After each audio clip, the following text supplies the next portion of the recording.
हारणं करुणाकरं जगदीश्वरं करुणाकरं जगदीश्वरं करुणाकरं जगदीश्वरं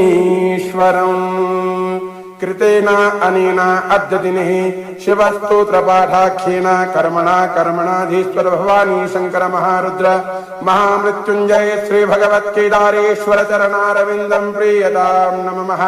श्री साष्टांग शिवार्पणमस्तु शिवायै इदं नमः। श्री साष्टांग जगदम्बार्पणमस्तु अम्बा प्रियतां नमः। हर ओं तत्सत् हर ओं तत्सत् हर ओं तत्सत्। बोलो केदारेश्वर महादेव की जय। श्री श्री अम्बे मातु की जय। सत्य सनातन वैदिक धर्म की जय। ओ